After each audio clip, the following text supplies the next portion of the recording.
Kenneth Lee stood in the barn doorway that Thursday morning, frozen like someone had cut his power line to the world. 30 seconds passed, maybe longer. His weathered hands hung at his sides, the wrench he'd been carrying now on the ground where it had fallen. His eyes traced the lines of the John Deere Model B like he was seeing it for the first time, or maybe seeing a ghost he'd buried 21 years ago when he bought the machine used from a veteran's estate sale. The tractor looked wrong, different. The carburetor assembly gleamed with new metal where old brass should have been. The exhaust manifold ran at an angle that didn't match the factory specifications he'd memorized over 2 decades of daily maintenance. The air intake system sat higher, custom fabricated from materials that hadn't existed when this machine rolled off the assembly line in 1946. Rachel Moore stood 3 feet away, her pulse hammering in her throat hard enough that she could feel it in her temples. She'd known this moment was coming since Wednesday evening when Shirley Lee's car had appeared on the gravel driveway 18 hours earlier than expected. She'd practiced what she would say, how she would explain, what words might soften the blow of what she'd done. Now, watching her grandfather's face cycle through expressions she'd never seen him wear, every rehearsed phrase evaporated from her mind. The overnight bag slipped from Kenneth's other hand. It hit the concrete floor with a sound like a door closing on everything that had come before this moment. He took 3 steps forward, slow and deliberate, each footfall echoing in the barn's stillness. His right hand reached out and touched the new carburetor with the gentleness of someone checking if something might disappear if handled too roughly. His left hand moved to his shirt pocket and pulled out something small and leather-bound. Rachel's stomach dropped when she recognized it. The journal, her father's journal, the one she'd left on the workbench 2 nights ago when Shirley had called with the warning about Grandma coming home early, the one she'd been too panicked and exhausted to remember until she woke up Wednesday morning, and it was already too late to retrieve it without Kenneth seeing. When Kenneth finally looked at her, his eyes were wet in a way that made Rachel's chest feel like it was being crushed in a vice. She'd seen him angry before, disappointed, frustrated with crop failures and equipment breakdowns and the 1,000 small disasters that defined farming life. But she'd never seen him look like this, like something inside him had broken in a way that couldn't be welded back together. The words came out barely above a whisper, rough like gravel grinding under truck tires. "You knew Donald tried this." 3 weeks earlier, Rachel Moore had been nobody. Just another 15-year-old girl in Oak Ridge, Kansas, too tall at 5'4" and too skinny for the farm work she did daily. The girl who wore her dead father's work shirts because they had pockets deep enough for wrenches and socket sets, because the cotton had softened over years of wear until it felt like armor against the world's judgment. The girl whose hands carried the permanent smell of machine oil, no matter how many times Shirley made her scrub with the harsh lye soap before meals. The Williams farm sat on 60 acres of Kansas flatland, where the horizon stretched so far you could watch weather systems forming 2 counties away. The house wore white paint that had surrendered its fight against the sun years ago, peeling in long strips that curled like wood shavings. The barn held its red color better, though rust ate at the tin roof in the northwest corner, where Kenneth kept saying he'd patch it next week, next month, next year. The ledger in Shirley's kitchen drawer told the real story in numbers that didn't lie. $3,800 owed to First National Bank of Oak Ridge due September 15th. 6 weeks away now, in late July. The family had $127.50 in their account. Not nearly enough. Not even close. The insulin for Shirley's diabetes cost $43 every month, a number that ate into their savings like acid through metal.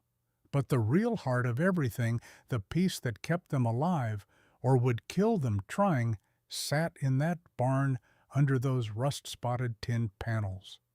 The John Deere Model B, green and yellow paint faded to ghosts of their original colors. 21 years of plowing, planting, harvesting. 21 years of keeping the Lee family fed and housed, and one payment ahead of losing everything. Rachel fixed Mrs. Patterson's bicycle that Tuesday morning, earning $2 for replacing the chain and truing both wheels. The neighbor watched from her porch, sipping sweet tea, while Rachel worked in the July heat, sweat darkening the back of the work shirt until the fabric clung to her shoulders. The money went into the coffee can Rachel kept under her bed. $12.40 now. She was saving for a technical manual on fuel injection systems, but part of her knew that money would probably go to Shirley for groceries before she ever ordered the book. At Oak Ridge High School, the other girls talked about the new Beatles album, about which boys had the nicest cars, about summer plans that involved swimming pools and drive-in movies. Rachel sat in the cafeteria reading Popular Mechanics, an article about optimizing compression ratios in small engines. The tables around her filled with chatter that felt like a language she'd never learned to speak. Jennifer Whitmore walked past with 3 other girls from the cheerleading squad. Their laughter cut off when they saw what Rachel was reading. One of them whispered something. The others giggled. Rachel kept her eyes on the magazine like she hadn't heard, but her jaw tightened enough that her molars ground together. Nicole Torres was the only person who bridged that gap. 20 years old, working as a nurse at Mercy Hospital in Junction City, 40 miles away. She'd graduated from nursing school 2 years ago and made $80 a week. After rent and gas for her Ford Falcon, she sent home whatever she could spare. Some months that was $20. Some months it was $5. Every dollar helped. Nicole came home that Sunday in late July, parking in the gravel driveway just after noon. She found Rachel in the barn, elbow deep in the guts of the neighbor's lawnmower. The carburetor was corroded beyond repair, but Rachel had figured out a way to adapt a different model to fit the mounting points. Nicole watched for a minute before speaking. "You know they talk about you at the hospital." Rachel didn't look up from the lawnmower. "Who does?" "The other nurses. Some of them are from around here. They say Kenneth Lee's granddaughter is strange, that she thinks she's a boy, that she doesn't know her place." Rachel's hand stilled on the wrench. "What do you tell them? That my sister is the smartest person I know, and that if they spent half as much time learning useful skills as they do gossiping, they might actually be good at something besides judging people." Kenneth Lee didn't talk much about the war. Didn't talk much about anything, really. 68 years old, tall and lean as a fence post, skin darkened from decades under the Kansas sun. He moved through the world like he was trying not to disturb it, like if he stayed quiet enough, the bad things might not notice him and come back for seconds. The only thing he ever said about fighting in Europe came out sometimes when he was working on the tractor, when his hands moved over the machinery with a gentleness that bordered on reverence. Equipment you can trust saves lives. Learned that at Normandy. Then his jaw would set. in that way that meant the conversation was over, had never really started, would not be revisited. Every evening at 6 o'clock, Kenneth walked out to the barn and spent an hour with the John Deere, checking oil, greasing fittings, running his hands over belts and hoses like a doctor checking a patient's pulse. It was a religious ritual performed by someone who'd stopped believing in God, somewhere between the landing boats and the hedgerows, but still needed something to worship. The tractor meant even more after 1960. After Donald Moore died, Rachel's father had been 25. Rachel had been 8. The details lived in the spaces between what people would tell her, in the way adults edited their sentences when she walked into rooms, in the things they didn't say more than the things they did. An accident, they said. The tractor, they said. Quick, they said, like that made it better. Kenneth never talked about it at all. He just got quieter, spent longer hours in the barn, held his tools like they might slip away if he loosened his grip even slightly. Shirley Lee was the spine that held their crooked house upright. 66 years old, silver hair always pinned in a neat bun, wearing aprons with tiny flower prints that she'd sewn herself back when fabric didn't cost so much. She managed every dollar like a general deploying troops on a battlefield where one wrong move meant total defeat. Her ledger was thick as a Bible and twice as sacred. She knew exactly where they stood at any given moment, $3,847.23 in debt as of the last bank statement, $127.50 in the checking account, $43 for insulin every month. The diabetes had caught up with her 5 years back. Type 2, the doctor had said, handing over prescriptions they could barely afford, and dietary restrictions that required foods that cost more than they had to spend. Sometimes Shirley skipped meals to save money. She thought nobody noticed, but Rachel saw everything, saw how Shirley portioned out smaller servings for herself, claiming she wasn't hungry while Kenneth and Rachel ate, saw how she'd take just one piece of meat at dinner, leaving the rest for them, saw the way her hands shook sometimes when her blood sugar dropped too low because she'd been stretching her insulin doses to make them last longer. Shirley was the one who taught Rachel to think before acting, to measure twice and cut once, all those old sayings that sounded simple until you were standing in the middle of a decision that could wreck everything. The kitchen table conversation happened late one evening after Rachel had gone to bed. She'd gotten up to use the bathroom and heard voices downstairs. Kenneth and Shirley talking low, the kind of conversation that happened after dark when people thought nobody else was listening. Rachel crept to the top of the stairs, staying in the shadows where the floorboards wouldn't creak. Kenneth's voice came up from the kitchen, tired in a way that went deeper than physical exhaustion. "Shirley, we don't have the money." "I know, Ken." Shirley's voice was steady, controlled, the voice she used when she was working very hard to stay calm. "The banknote's due in 6 weeks. We can't make it. Even if the harvest is good, even if we get top dollar for every bushel, the math doesn't work." Silence stretched out long enough that Rachel thought maybe the conversation was over. Then Shirley spoke again, so quiet Rachel almost missed it. "Maybe we should consider selling the farm." More silence. Then something Rachel had never heard before in her entire life. Shirley crying, not loud, not dramatic. Small, broken sounds that made Rachel's chest hurt like someone had reached in and squeezed her heart with a fist. Rachel went back to her room, closed the door, sat on her bed, and stared at the wall while her mind raced. They were going to lose the farm. Her father had died trying to save this place, and they were going to lose it anyway. All the work, all the sacrifice, all the years of Kenneth maintaining that tractor like it was the only thing keeping them tethered to the earth, and none of it mattered because they didn't have enough money.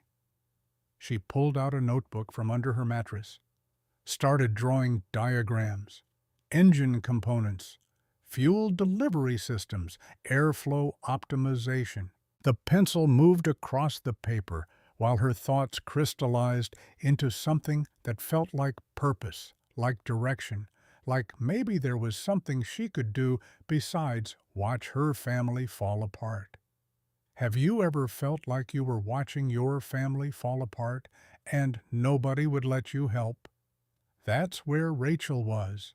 But what she didn't know was that sometimes the most dangerous thing isn't doing nothing. It's doing something without asking first. The next morning, Rachel climbed to the barn loft. The space up there was supposedly empty, used for storing old equipment that might be useful someday, but probably never would be. Kenneth had told her years ago to stay out of it. The floorboards were old, he'd said, might not hold weight, too dangerous. But Rachel had been up there before when she was younger and more reckless and less aware of rules. She knew the floorboards were solid, knew Kenneth's warning had been about something else entirely. She pushed aside an old tarp that covered a corner section. Underneath was a workshop, not a collection of random tools. A complete organized workspace with a pegboard holding wrenches arranged by size screwdrivers, sorted by type measuring instruments lined up with military precision. Blueprints were tacked to the wall, technical drawings done in pencil, with notes in the margins. A carburetor prototype sat on the workbench, half-finished components laid out like a surgeon's instruments.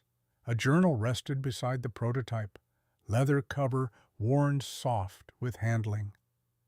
Rachel opened it carefully, her hand shaking slightly as she recognized her father's handwriting.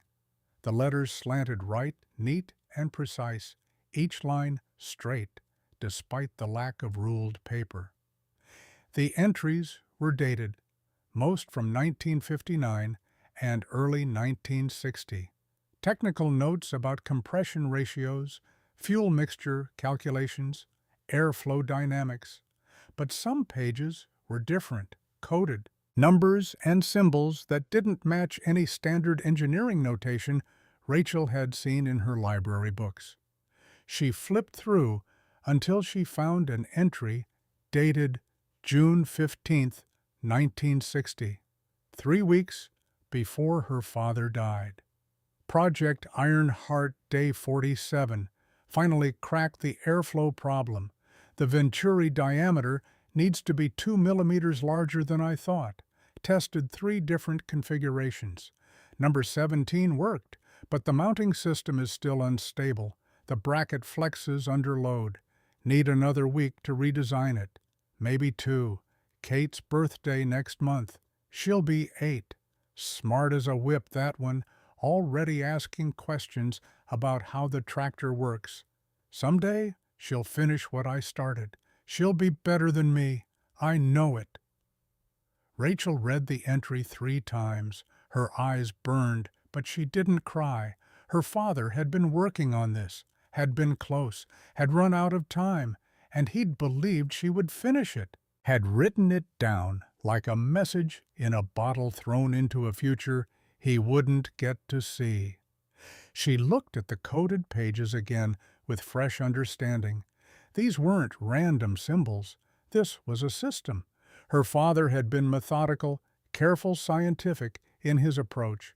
Whatever had killed him, it hadn't been recklessness.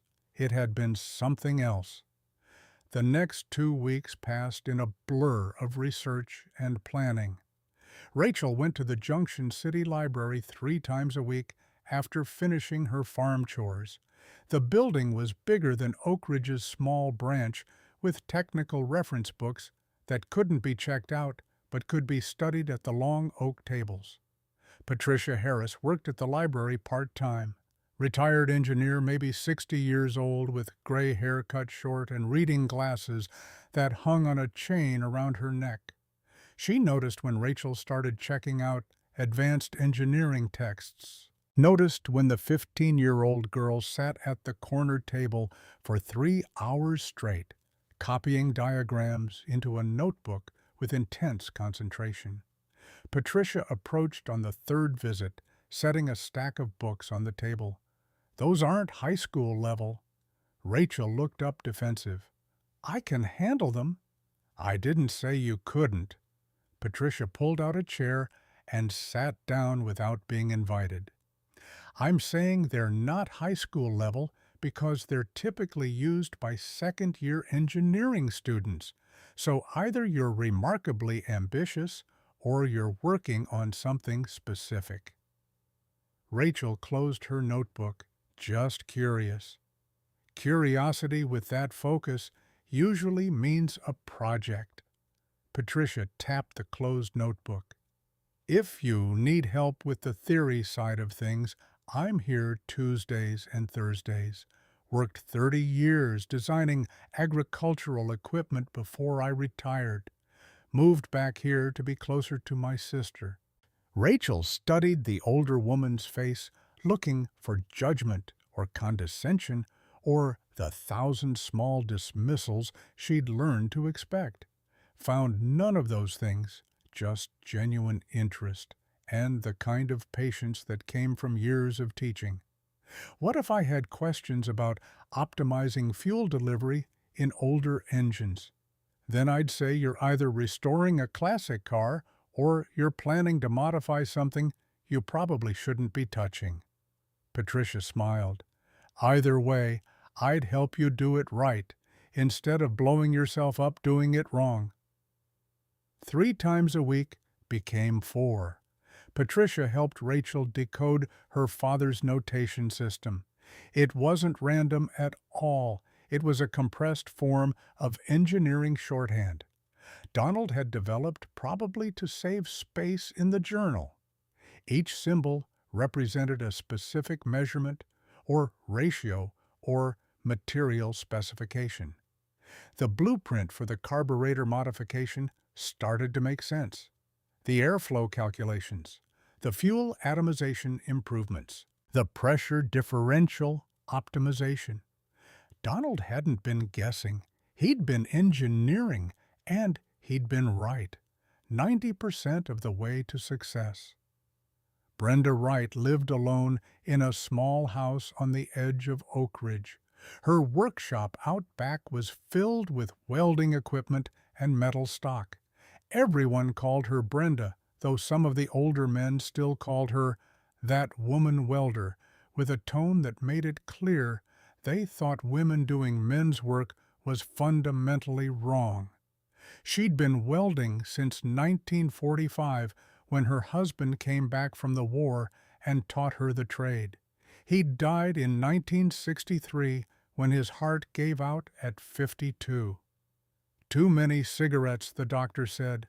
"Too much stress. Just one of those things that happens." Brenda was the only welder within 50 miles. The men in town didn't like that, made comments about women doing men's work, said it wasn't natural, said it wasn't right. But when their equipment broke and needed welding, they came to her anyway, because she was better than any man they could find. She'd fix their problems, charge them fair rates, and they'd pay while looking at their feet and muttering about how they'd find a real welder next time. Rachel started helping Brenda when she was 13, cleaning the workshop, cooking meals, doing laundry. In exchange, Brenda taught her to weld, not just how to strike an arc and run a bead, but how to understand what the metal was doing, how heat changed its structure, where strength lived in a joint, why some welds held under stress and others failed. Welding isn't about melting metal together, Brenda would say, face shield raised, after completing a perfect bead. It's about understanding what the metal needs. Listen to it, feel it, respect it. 2 years of lessons. Rachel got good enough that Brenda sometimes let her handle small jobs while she supervised. Repairs on farm equipment that wouldn't fail catastrophically if the weld wasn't perfect. Practice pieces that taught Rachel how to judge temperature by color, how to control the puddle, how to build strength layer by layer. But Brenda had warned her early on, before Rachel ever held a torch, never practice on something you can't afford to lose. You understand me? Never. Rachel had nodded, agreed, meant it at the time. Now she stood in Brenda's workshop on a Wednesday afternoon, watching the older woman work on a broken trailer hitch. The metal glowed orange under the torch. Brenda's hands were steady, despite being 58 years old. The bead she laid down was textbook perfect. "I need to borrow some equipment," Rachel said when Brenda raised her face shield. "What kind of equipment?" "Heavy-duty penetrating wrench. Maybe some other tools for a project." Brenda set down her torch and pulled off her gloves. What kind of project? Rachel had practiced this conversation, had planned what she would say, how she would frame it. But standing there under Brenda's steady gaze, all the careful lies evaporated. "I'm going to finish what my father started." Brenda went very still. "Donald's tractor modifications. You knew. Your father asked me to help him with some of the welding work. I said no. Told him it was too dangerous, that Kenneth would never forgive him if he broke that machine, that he was risking everything for something that might not even work." Brenda's voice was quiet, almost sad. "He did it anyway, alone, and it got him killed." "No." Rachel said the word coming out harder than she intended. "I found his workshop, his plans. He was careful, methodical. He was doing it right. Whatever killed him, it wasn't the tractor work." Brenda looked at Rachel for a long moment. "You talked to Kenneth about this?" "No." "You planning to, after I prove it works?" "That's the stupidest thing I've ever heard." Rachel's jaw set. "I know, but I have to try." "Why?" "Because we're losing the farm anyway. Because Grandma cries at night when she thinks nobody's listening. Because I found my father's notes, and he believed I could do this. Because I have to do something instead of watching everything fall apart." Brenda wiped her hands on a rag, taking her time, thinking, "If I help you and Kenneth finds out, he'll never speak to me again." "I know. If you mess this up, your family loses everything." "I know that too. And you're going to do it anyway." "Yes." Brenda sighed, a sound like air leaving a tire. "Then I'm coming with you, because I'm not letting Donald's daughter make his same mistake. He worked alone. You won't. That's the only way this happens." Cousin Temperance called from Kansas City on a Tuesday evening. She'd fallen in her apartment, broken her leg in 2 places. The hospital wanted to keep her for observation, but she needed someone to help her at home for at least a week, maybe longer. Kenneth hung up the phone and stood in the kitchen, looking older than his 68 years. "I need to drive up there. 4 days, maybe 5. Nicole volunteered to go with him. She was a nurse, could help with the medical aspects, make sure Temperance was taking her medications correctly, check her vitals, all the things hospitals charged money for, but family could do for free. Shirley had her own crisis developing. The local bank had turned them down for an extension on the loan. But there was a smaller bank in Springfield, 2 hours east, that sometimes worked with farmers in tight situations. She had an appointment Thursday morning, needed to be there in person, bring all the paperwork, make the case face to face. Kenneth and Nicole would leave Saturday morning. Shirley would leave Thursday. The timing meant Rachel would have the farm to herself for 48 hours. Maybe a little more if Shirley's meeting ran long, or if she had to drive back in the dark and decided to stay somewhere overnight. Rachel lay in bed Thursday night, unable to sleep. Her father's journal was hidden under her mattress now. She'd memorized the important entries, knew every measurement, every specification, every note in the margins. The workshop in the barn loft was ready. Tools organized, prototype carburetor waiting, blueprints spread out and annotated with her own notes, based on Patricia's help decoding the technical specifications. She thought about Brenda's warning, never practice on something you can't afford to lose. Thought about Shirley's lesson being smart isn't knowing what to do, it's knowing when not to do something. Thought about her father's belief that she could do this, could finish what he'd started, could be better than he was. But she also thought about Shirley crying in the kitchen, about the bank note coming due, about Nicole sending home every dollar she could spare and it still not being enough, about Kenneth's face when he looked at the ledger, the way his shoulders slumped under the weight of debts he couldn't pay and responsibilities he couldn't meet. If Rachel did nothing, they lost the farm. That was certain. The math didn't lie. 6 weeks until the payment came due, and they were thousands of dollars short. Harvest wouldn't come in time. The bank wouldn't extend again. They would lose everything.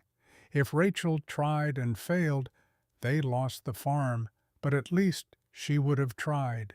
At least she would have honored her father's work. At least she wouldn't spend the rest of her life wondering what might have been different.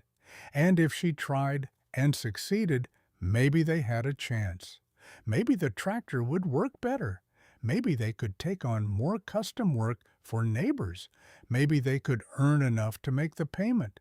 Maybe was a thin thread to hang hope on, but it was all she had. Saturday morning came cold, despite being August. Rachel stood at the kitchen window and watched Kenneth's truck pull out of the driveway, heading north toward Kansas City. Nicole sat in the passenger seat. They'd be gone 4 days, maybe 5. Thursday morning arrived. Shirley loaded her car with folders full of financial documents. The ledger, bank statements, tax returns, everything she needed to make her case to the Springfield Bank. She hugged Rachel at the door, holding on a little longer than usual. "You'll be all right here alone. I'll be fine. There's food in the freezer. Don't forget to feed the chickens. Lock the doors at night." "I will." Shirley pulled back and looked at Rachel with eyes that seemed to see more than Rachel wanted them to. "No adventures while I'm gone. Understand?" Rachel nodded, not trusting her voice. Shirley's car disappeared down the gravel road. Rachel stood on the porch until the dust settled. Then she walked to the barn. The John Deere Model B sat in its usual spot. Morning light slanted through gaps in the barn walls. Dust motes floated in the beams. The machine looked smaller than Rachel remembered. Or maybe she'd just gotten bigger. 15 now instead of 8. 7 years of growing, learning, watching, waiting. Rebecca's Polaroid camera sat on the workbench where Nicole had left it last weekend. Rachel picked it up and started taking pictures. The carburetor from every angle, every hose connection, every wire, every bolt. 23 photographs total. She laid them out on the workbench to develop, watching the images slowly appear like ghosts, becoming solid. Then she opened her notebook and started sketching, adding measurements, writing notes in the margins, documentation. If something went wrong, she needed to know exactly how to put it back. The carburetor came off easier than expected. Rachel had watched Kenneth remove it dozens of times for cleaning. Her hands knew the movements, even though her brain was screaming that this was wrong, this was forbidden, this was the sacred machine, and she was violating it. But the bolts turned. The fuel line disconnected. The assembly lifted free. Rachel set it carefully on the workbench. This piece of metal had been mixing air and fuel for 21 years, had kept her family fed and housed and alive. Now it sat on stained wood waiting to be replaced by something better. The new carburetor sat in a box under the workbench. Rachel had ordered it from a catalog using money from her coffee can savings. Larger venturi diameter, better atomization, more precise fuel metering. Modern design based on her father's specifications, refined with Patricia's help, validated against engineering principles that hadn't existed when the John Deere was built. But when Rachel tried to install it, she hit a problem immediately. One of the mounting bolts had rusted fused to the engine block like they'd become a single piece of metal. She tried for 2 hours, used every wrench in Kenneth's collection, applied penetrating oil, let it soak, tried again. The bolt wouldn't budge. Rachel stood back and looked at the tractor, at the tools spread across the workbench, at the photographs developing on the bench, at her father's journal open to the page with the mounting specifications. She checked the kitchen clock. 2:15 in the afternoon. Shirley would be home Wednesday evening. That gave Rachel roughly 30 hours to finish everything and make it look like nothing had happened. And she couldn't get past the first bolt. The bike ride to Brenda's workshop took 40 minutes. The August heat beat down until Rachel's shirt stuck to her back with sweat. Her legs burned from pushing hard on the pedals, trying to save every minute she could.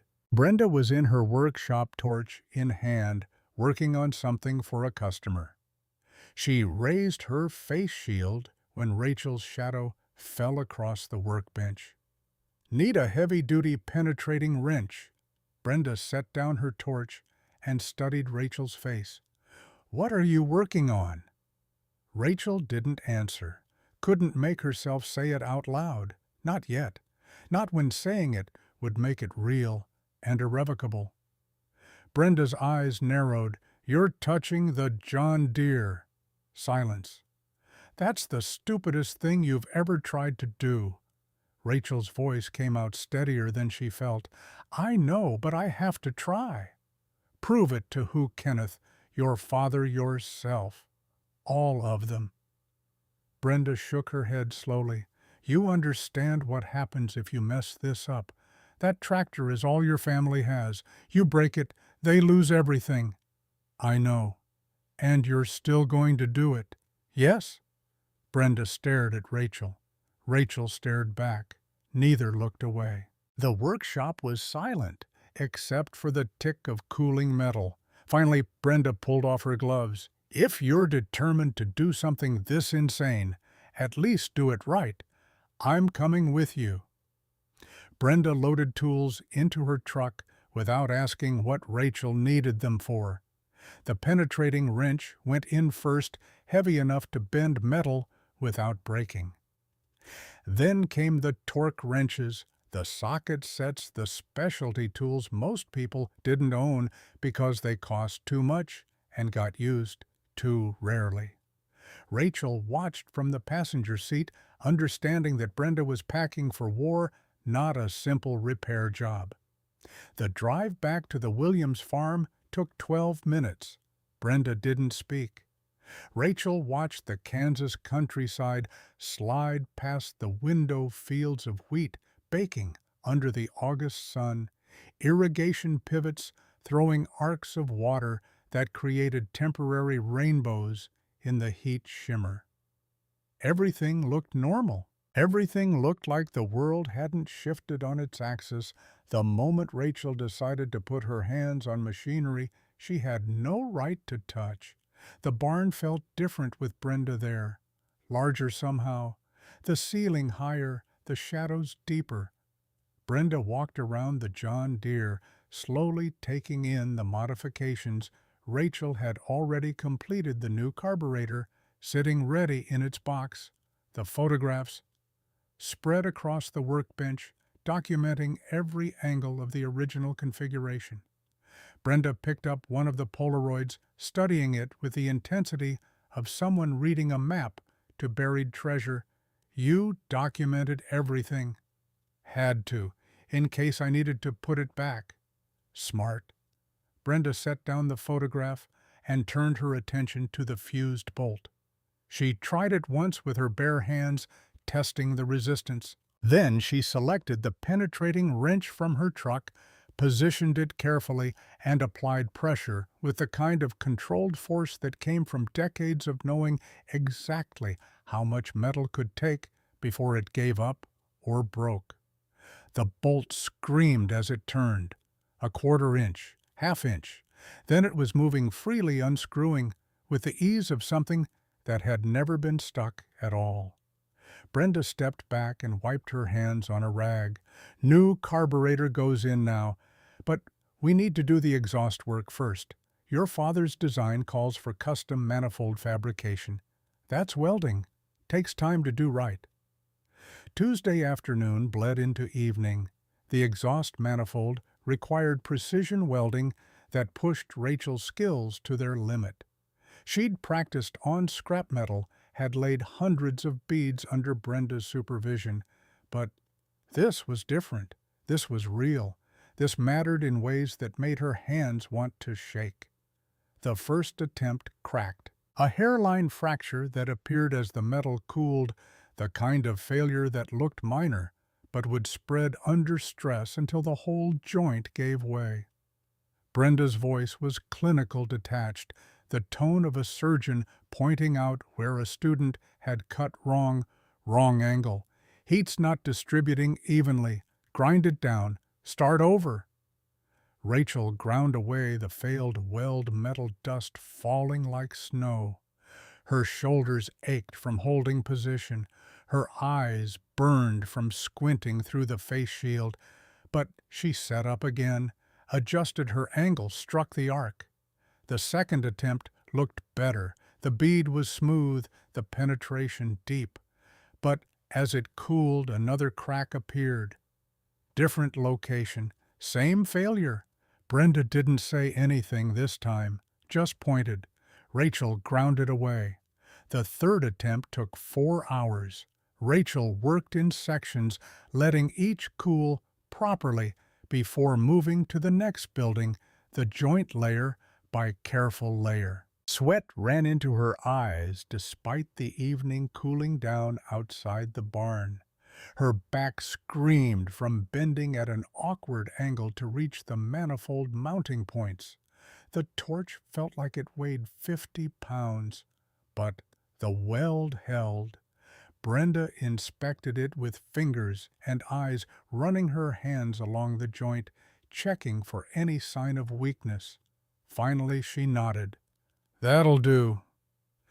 They worked through the night. Coffee appeared sometime around 3 in the morning, bitter and strong enough to strip paint. Brenda had made it on the hot plate she kept in her truck for long jobs. They sat on overturned buckets, drinking from chipped mugs, while the tractor sat half-assembled behind them. "My husband did something like this once," Brenda said into the quiet. "Fixed my father's truck without asking permission. Trying to prove he was worthy of me, I suppose.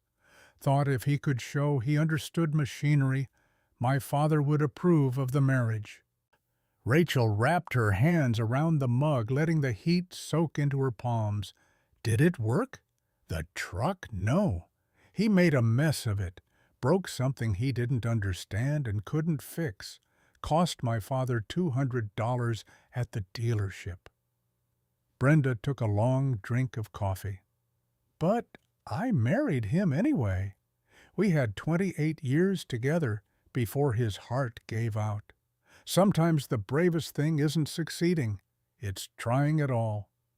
They installed the new carburetor as dawn broke Wednesday. The part fit perfectly, the mounting points aligning like they'd been designed specifically for this engine instead of ordered from a catalog and adapted to work. Rachel connected the fuel lines with hands that had stopped shaking somewhere around 4 in the morning, replaced by a steady focus that came from being too tired to be nervous. The air intake system went in next. More custom fabrication, based on Donald's blueprints, refined with Patricia's engineering calculations to optimize flow dynamics. Every connection triple-checked. Every bolt torqued to specification. Every seal tested for leaks. Wednesday morning, 10:15. The barn phone rang, the sound cutting through the space like an alarm. Rachel answered it with grease-stained hands, already knowing who it would be before Nicole's voice came through the line. "Rachel, Grandma's coming home early, tonight around 8. Springfield Bank had to close early because of storm damage to their building. She finished her meeting this morning, and she's driving back now." Rachel's throat went dry. 8 p.m. tonight. That was less than 10 hours. The tractor wasn't tested yet, wasn't proven. They still needed to run it, check for problems, make adjustments, verify that everything worked under actual load instead of just sitting assembled in the barn. "Rachel, you there?" "Yeah, thanks for letting me know." She hung up, turned to Brenda. The older woman had heard enough of the conversation to understand. "We'll have to work faster," Brenda said. "Test it now. If there are problems, we fix them. If there aren't, we clean up and make it look like nothing happened." 5 in the morning. Everything checked, everything ready. Rachel climbed into the tractor's seat. The metal was cold, despite the August heat that would build later. Her hands found the key, turned it. She took a breath that felt like it might be her last calm moment for a very long time. The starter button pressed under her thumb.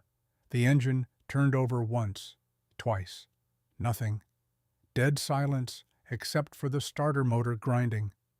Rachel's chest constricted. She'd broken it. Killed the only thing keeping her family alive. All the preparation, all the careful work, all of her father's plans, and she'd destroyed it anyway.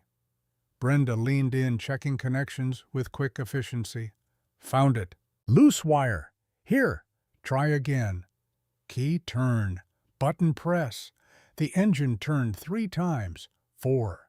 Then it roared to life with a sound Rachel had never heard before. Deeper than it should be. Stronger. Like something that had been sleeping had finally woken up properly. But there was something else. A vibration that ran through the frame. Subtle. Might be normal for the new configuration. Might be a problem settling in. Might be nothing. Might be everything. Brenda's face was unreadable.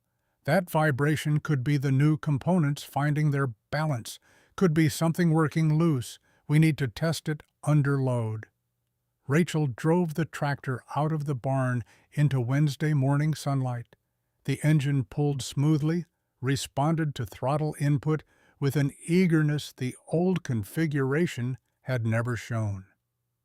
She ran it around the property for an hour, up the slight incline behind the barn, through the soft dirt near the irrigation ditch, along the fence line where the ground was uneven and rough. The engine never faltered, never coughed or sputtered or showed any sign of weakness, but the vibration persisted, not getting worse, not getting better, just there. A reminder that something wasn't quite right, even if everything seemed to be working. Noon arrived with the sound of another engine. Different pitch. Lighter. Nicole's Ford Falcon coming up the driveway 3 days earlier than she was supposed to be back. Rachel killed the tractor engine and climbed down. Nicole parked near the house and got out slowly. Her nurse's uniform was wrinkled from the long drive. Dark circles under her eyes suggested she hadn't slept well. She looked at Rachel, looked at the barn, looked at the tools still scattered across the workbench, visible through the open door.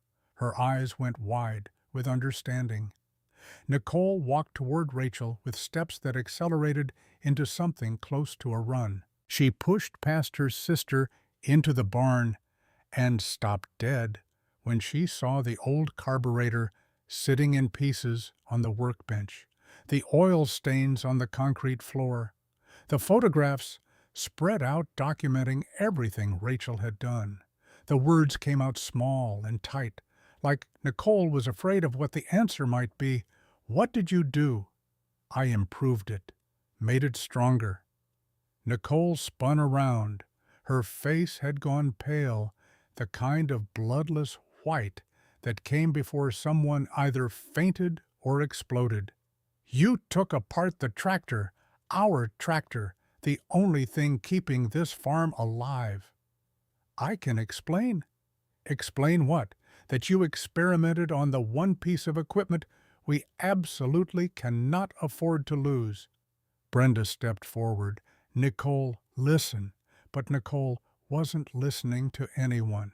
She looked between Rachel and Brenda, understanding dawning across her features. "And you helped her. You knew what she was doing, and you helped." Brenda's voice stayed calm, factual. "The girl needed supervision. I wasn't going to let her kill herself alone." Nicole put both hands over her face. When she dropped them, her eyes were wet. "Do you have any idea what Kenneth will do when he finds out what this will do to him?" The question hit harder than Rachel had expected. She'd been so focused on the technical challenges, on honoring her father's work, on trying to save the farm, that she hadn't really thought about Kenneth's reaction beyond hoping he'd be impressed. Hadn't considered that seeing his precious tractor modified might hurt him in ways that had nothing to do with whether the modifications worked. "It works, Nicole. It works better than before. Just let me show you." Nicole wiped her eyes with the back of her hand. "One day. You get 1 day to prove it. If there's any problem, anything at all, you tell Kenneth the second he gets home. Promise me." "I promise."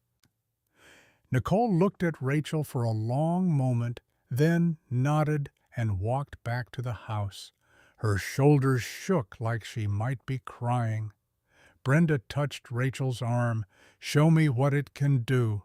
For real this time." The south field stretched 40 acres behind the house, mostly flat, except for a gentle rise at the far end.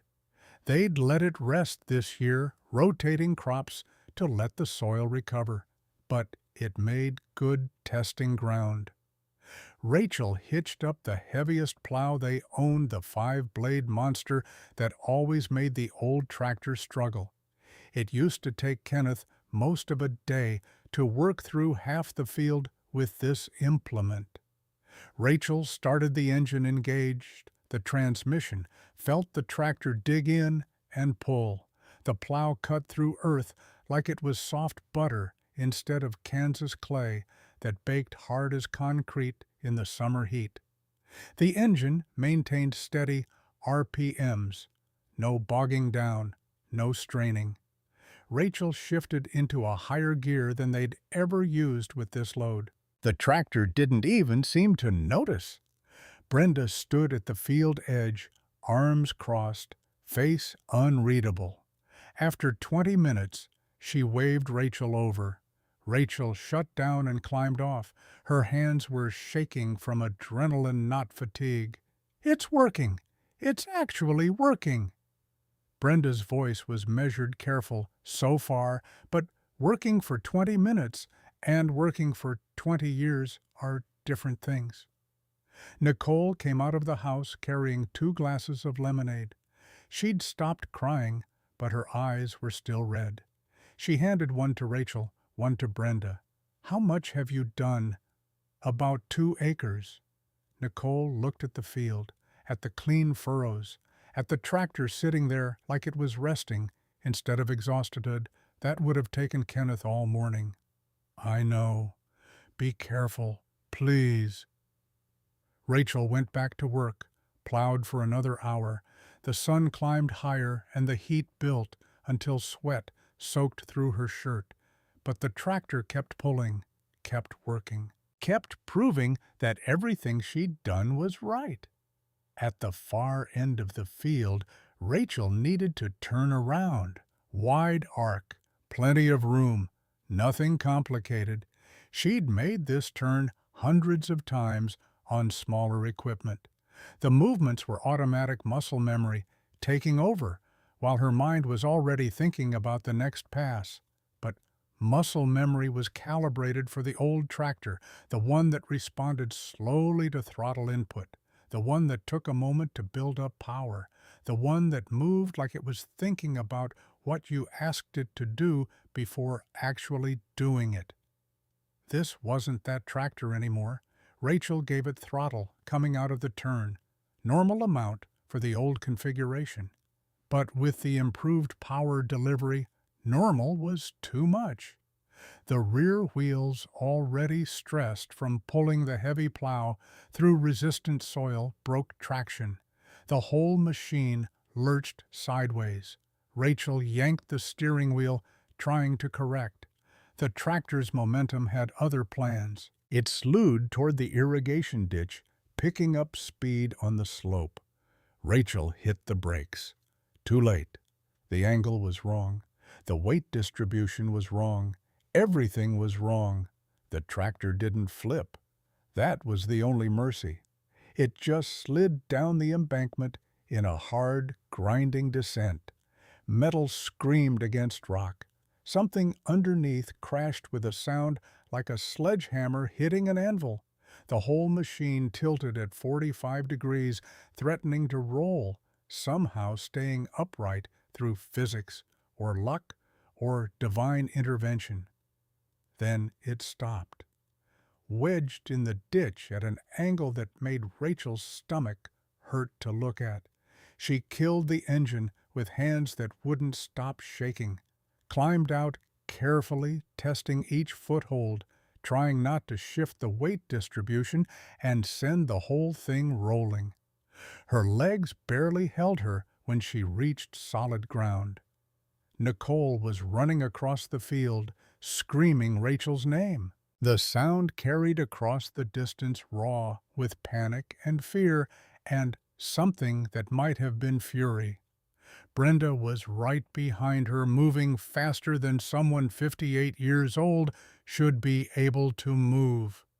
Nicole reached Rachel first, grabbed her shoulders, started checking for injuries with the efficient movements of someone who'd done trauma assessments in emergency rooms. Are you hurt, Rachel? Are you hurt? I'm fine. You're not fine. You almost died. I didn't. The tractor's stable. But the tractor wasn't stable, and it wasn't fine either. The exhaust pipe Rachel had so carefully welded had caught a boulder on the way down. The impact had cracked it clean through all 4 hours of painstaking work, destroyed in 2 seconds. Oil dripped from somewhere underneath, forming a dark puddle that spread across the ditch bottom. Long scrapes gouged the tractor's side where it had scraped against dirt and rock. Brenda slid down into the ditch, assessing the damage with the cold eye of someone who'd seen plenty of mechanical disasters. Exhaust is broken. You've got a loose oil line, maybe worse, and we're going to need a winch to get this thing out. When's your grandmother due back? Nicole checked her watch. 7 hours, maybe less. Brenda looked at Rachel. We'd better work fast. Brenda drove her truck across the field and positioned it at the top of the ditch. Her son Everett showed up 30 minutes later. 28 years old, built like his father had been before the heart attack took him, quiet like his mother. He looked at the John Deere, at Rachel, at the whole situation, and just shook his head. Let's get it out first. Talk later. The commercial-grade winch Everett brought could have pulled a house off its foundation. The chain was thick as Rachel's wrist. Hooking it up took 15 minutes of careful positioning, making sure the angle was right, making sure they weren't going to rip something important off the tractor in the process of extracting it. Getting the angle right took another 10 minutes. Then Everett started pulling. The winch motor whined, the chain went taut, the tractor shifted, groaned, didn't move. More power. The truck's engine revved higher. The tractor lurched upward 6 inches, a foot, 2 feet. Metal squealed in protest. Something underneath tore loose and clattered down the ditch, some component that had been holding on by a thread finally giving up. Keep going!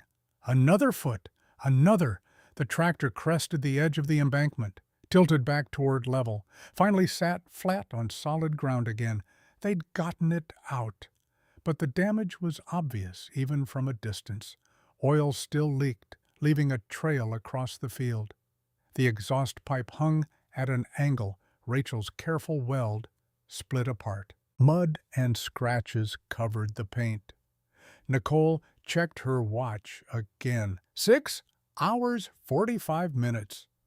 They worked like a surgical team in an emergency room. Brenda and Rachel tackled the exhaust pipe, re-welding the brake, while Everett and Nicole traced the oil leak to its source. A mounting bracket had come loose in the crash. Nothing catastrophic, nothing that couldn't be fixed, but it needed immediate attention. The welding went faster this time. Rachel's hands knew what to do, even if her mind was screaming about time running out. The weld held. Not beautiful, not perfect, but functional enough to get them through until they could do it properly. Everett tightened the oil line and topped off the reservoir with fresh oil from Kenneth's supply shelf. Nicole found touch-up paint and covered the worst of the scratches. Nothing could hide them completely if someone looked close. But from a distance in dim barn lighting, maybe Kenneth wouldn't notice immediately. 7:20 p.m. They were out of time. Start it. Let's see if it runs. Rachel turned the key. The engine fired up, but the sound was wrong. Different from this morning. A vibration that was more pronounced now. Louder, more insistent. Something not quite right that made Brenda's face tighten with concern. What's that sound? Brenda listened with her whole body, the kind of diagnostic assessment that came from decades of understanding machinery. Could be nothing. Could be something working itself loose. Won't know without tearing it down again. We don't have time for that. No, we don't. So what do I do? Brenda's eyes were hard serious. You pray your grandmother doesn't notice. And tomorrow you tell your grandfather everything. Nicole drove the tractor back to the barn while Rachel cleaned up tools and hid evidence and tried to make everything look normal. They'd just gotten the barn doors closed when Shirley's car appeared on the gravel driveway. Rachel walked out to meet her, forcing her breathing to stay steady, keeping her hands from shaking. Shirley got out slowly, moving like someone who'd spent too long in a car seat, like someone who was older than 66 and more tired than any person should have to be. You're home. How did it go? Shirley looked at Rachel with eyes that seemed to see through skin and bone, straight to thoughts and intentions. The bank agreed to extend the loan. We have until December now. That's great. Is it? Shirley's voice was flat, empty of emotion. We still owe the same amount, just have more time to fail. She walked past Rachel toward the house, then stopped, turned back, pointed at the ground. What did you do to the tractor? Rachel's heart stopped. Nothing. Why? There's fresh oil on the driveway, and I can see it on your shirt. Rachel looked down. Shirley was right. Oil stains she'd missed in the rush. Dark against the fabric. Obvious. Damning. The truth caught in her throat. She wanted to lie, to deny, to buy more time. But Shirley's eyes held hers, and Rachel couldn't do it, couldn't add more deception to what she'd already done. "I modified it while you were gone. I'm sorry." Shirley didn't yell, didn't even look particularly angry, just tired. So incredibly tired. "Does it still work?" "Yes, better than before." "For now." The words carried weight Rachel didn't fully understand yet. "Come inside. We'll talk about this after supper." But they didn't talk about it after supper. Shirley went to her room early, claiming exhaustion from the drive. Rachel lay awake most of the night, waiting for consequences that didn't come, listening to the house settle around her, while her mind played through every possible version of tomorrow's confrontation. Around midnight, footsteps in the hallway. Rachel's door opened a crack. Shirley's silhouette stood there backlit from the hall light. Tomorrow morning, your grandfather will see what you've done, and you will tell him everything, the whole truth, no lies, no excuses. Understand? Yes, ma'am. What you did was dishonest, Rachel, not because you modified the tractor, because you hid it from us. Trust matters more than machinery. The door closed. Rachel stared at the ceiling, Shirley's words echoing in her mind. She hadn't thought about it that way, hadn't considered that the real betrayal wasn't touching the John Deere, but doing it in secret, making decisions that affected everyone while pretending she was acting alone. Think about it. When have you broken someone's trust, not by what you did, but by hiding it? Rachel was about to learn that honesty, even when it hurts, is the only way to rebuild what's broken. But would her grandfather see it that way? Friday morning arrived too fast. Rachel barely slept, kept jolting awake, thinking she'd heard Kenneth's truck. Finally gave up around 5 and went downstairs. Shirley was already up making coffee, moving through the kitchen with her usual precise efficiency. "He'll be home around 6:30. I suggest you're in the barn when he arrives." Rachel drank coffee she didn't want, ate toast that tasted like cardboard, watched the clock tick toward judgment. 6:20. She walked to the barn. The John Deere sat in its usual spot, looking almost normal in the dim light, almost like nothing had changed. But everything had changed.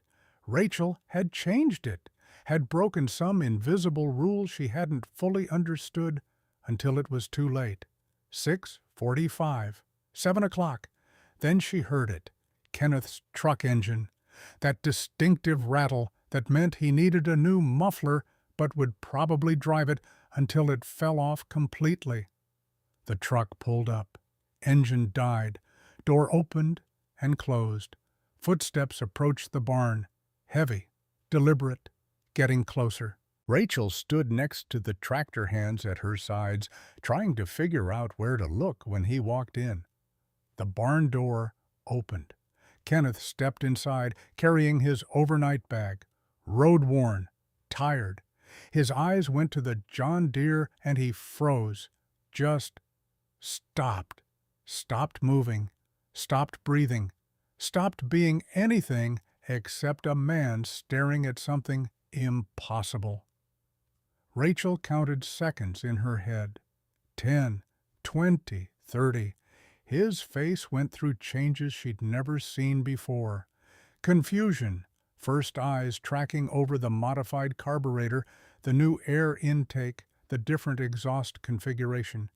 Then recognition as he understood what he was seeing.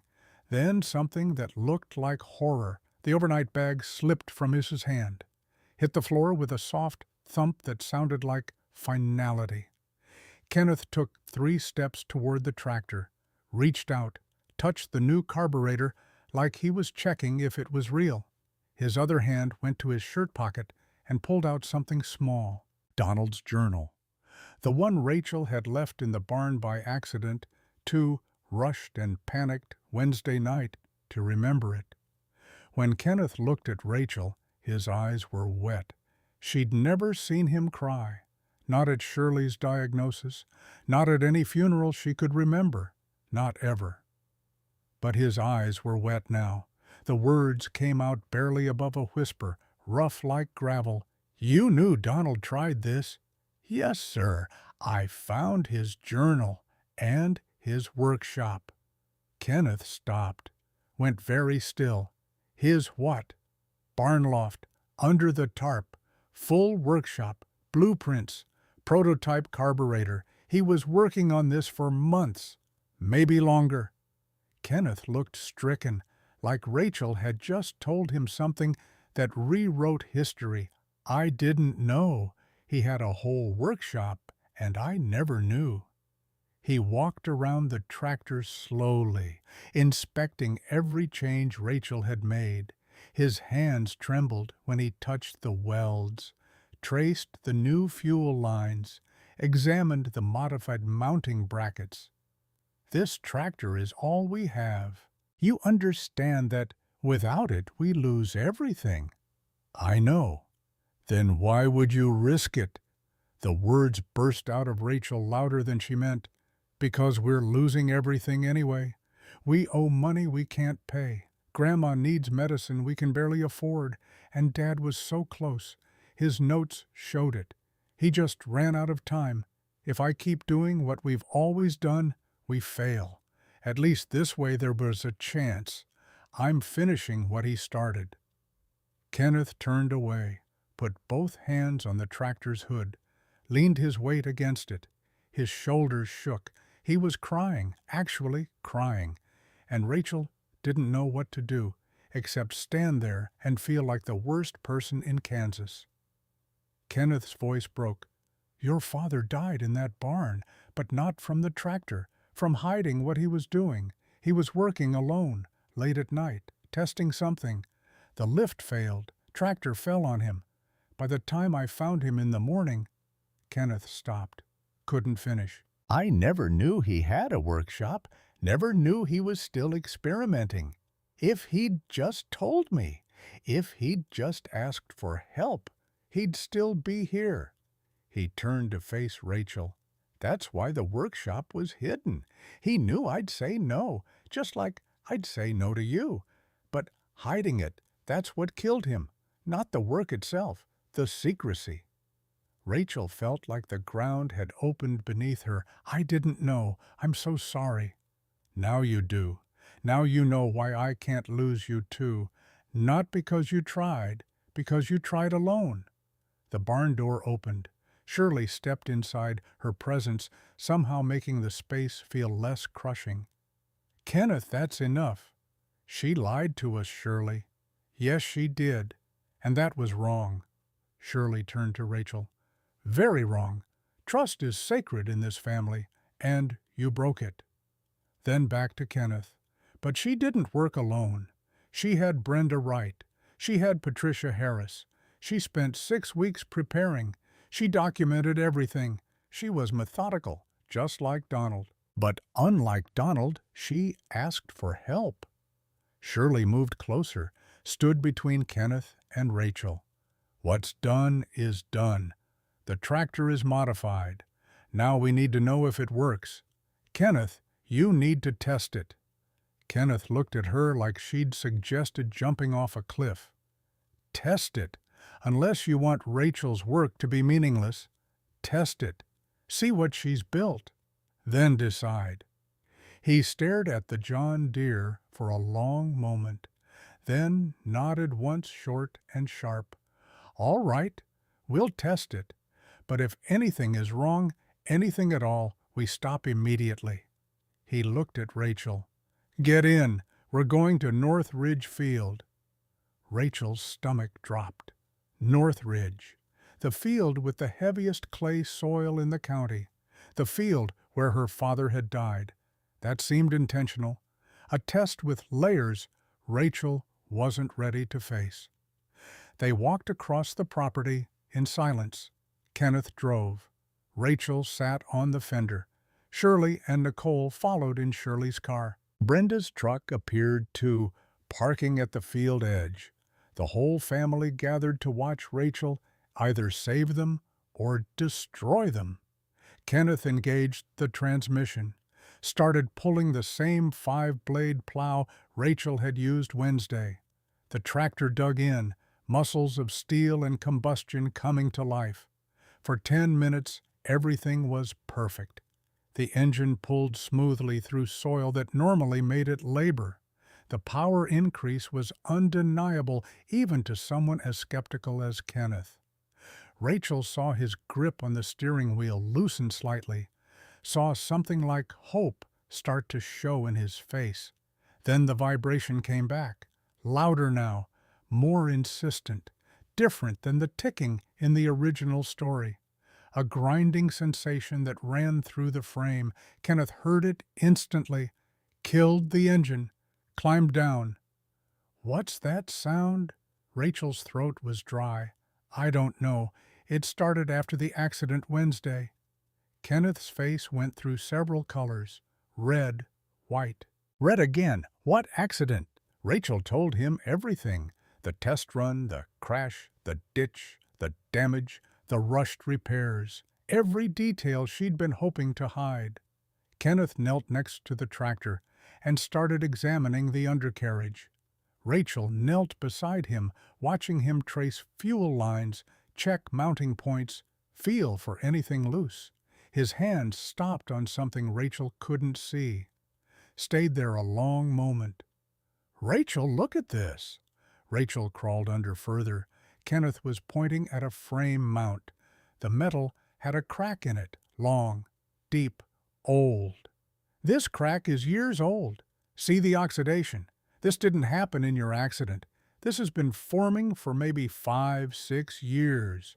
He kept examining his movements, getting more focused, found the oil line that had come loose in the crash, traced it to its connection point. This mount was already failing. The crash just finished what was already breaking. He slid out from under the tractor, oil-stained, thoughtful. If you hadn't pushed this machine hard enough to expose these problems, they would have failed during harvest, under full load, in the middle of the field. Could have flipped, could have killed me. He stood up, looked at Rachel straight on. "You didn't damage the tractor. You saved it, and probably saved my life." Kenneth was quiet for a moment. "Your father's modification design is solid. Better than I thought possible.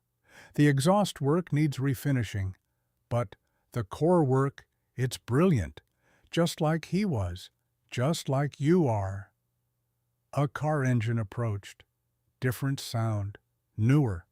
Rachel turned to see a red Jeep pulling up to the field edge. Christopher Anderson climbed out, hands in his pockets, looking uncertain in a way Rachel had never seen before. Kenneth tensed. Rachel tensed. Kit walked over, stopped a few feet away. "Mr. Lee, I heard what happened. Heard Rachel fix the tractor." Silence. Kit continued, "I wanted to apologize for what I said last month about girls not understanding machines. That was stupid and wrong." He looked at Rachel. "You did something I could never do. And I was wondering if you'd be willing to teach me about engines. I'll pay or work, whatever you need." Before Rachel could answer, Kit added, "Oak Ridge County Fair is in 3 weeks. They're doing a mechanics showcase. Tractors, engines, equipment. There's a prize. $200. Kenneth's jaw tightened. "We're not entering." "Why not?" "Because this tractor isn't a showpiece. It's a tool." "But we need the money," Rachel said. "And I want to prove Dad's design works." Shirley's voice cut through. "Let her enter, Kenneth. She earned that right." Kenneth looked at Shirley for a long moment, then nodded reluctantly. 2 weeks passed in a blur of work. Kenneth and Rachel rebuilt the tractor properly, fixed the exhaust welds to professional standards, replaced all the cracked frame mounts, installed reinforcement brackets. Brenda supervised, pointing out mistakes, demanding they do things right instead of fast. Patricia Harris helped create presentation materials, Father's original blueprints, Rachel's modifications, before and after performance data, charts and graphs that translated Donald's vision into engineering language anyone could understand. Kit showed up every Saturday early and eager. He studied like his life depended on it, asked smart questions, took detailed notes. The arrogant boy who'd sneered at their old tractor was gone, replaced by someone genuinely trying to learn. One evening, after everyone else had left, Kit stayed behind, helping Rachel clean the workshop. "Can I tell you something?" Rachel looked up from organizing wrenches. "My father expects me to take over his farm, 400 acres, all the newest equipment, everything. That's good, right? But I don't understand any of it. I can drive a tractor, but I couldn't fix one to save my life, and I'm terrified. What if I break something? What if I can't fix it? What if I lose everything he built because I don't know what I'm doing?" Rachel stopped working, really looked at Kit for the first time. "Why did you say those things last month about me not understanding machines?" Kit was quiet for a long moment. "Because I was jealous. You understood something I didn't. And instead of admitting I wanted to learn, I tried to make you feel small, so I could feel bigger." He met her eyes. "I'm sorry, really sorry. Not just because I want you to teach me, but because it was cruel, and you didn't deserve it." Rachel nodded slowly. First time someone had really apologized. Not just words, but understanding why it hurt. Meanwhile, word had spread through Oak Ridge. Gary Young showed up Saturday morning, hat in hand. "Heard your granddaughter's got a knack for machinery. I've got an international harvester that's been giving me trouble. Think she could take a look?" Kenneth glanced at Rachel, then back at Gary. "She could, but there's conditions. 1, I supervise the whole job. 2, you pay a fair rate for both our time. 3, you understand we're learning as we go." Gary nodded. "Fair enough.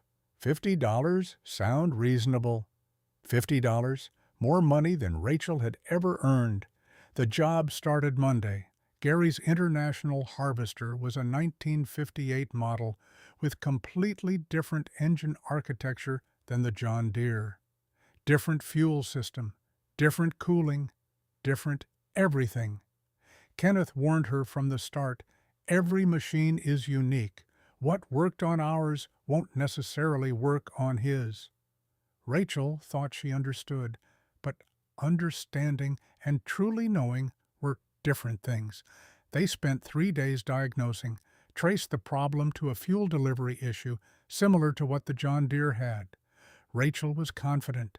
She'd done this before, could do it again. The repair required replacing mounting bolts. Rachel consulted the John Deere manual for torque specifications. Kenneth suggested she verify the numbers against the International's manual first. "I'm sure. The mounts are the same size, same thread pitch, same spec." Kenneth looked at her for a long moment. "Your call, but you own the results." They installed everything carefully, precisely. Rachel was so certain she was right. 3 days later, Gary called. His voice was tight with anger. "The tractor's completely dead. Engine seized. I need you out here now." They drove over immediately. One look under the hood told the story. The bolts Rachel had torqued to John Deere's specifications had been wrong for the International. She'd over-torqued one critical bolt. It had sheared, broke inside the engine block. Metal fragments contaminated the oil system, spread damage through multiple components. Gary stood with his arms crossed, face red. This isn't a simple fix. This is a total rebuild. Do you have any idea what you've done? Harvest starts in 2 weeks. Without this tractor, I lose my whole crop. Mr. Young, I'm so sorry. I'll fix it. I'll make it right. Fix it with what I need: a complete replacement engine. That's $500. Where's a 15-year-old farm girl going to get $500? The number hit like a physical blow. $500, more than the family had saved, more than Rachel could earn in years. That evening, the family held council around the kitchen table. Shirley had her ledger open, pencil in hand, running numbers that didn't add up. We have $147 in savings. Not enough, Nicole spoke up. I have $280 in my account. Savings for when Jonathan and I get married. I can use that. Shirley's voice was firm.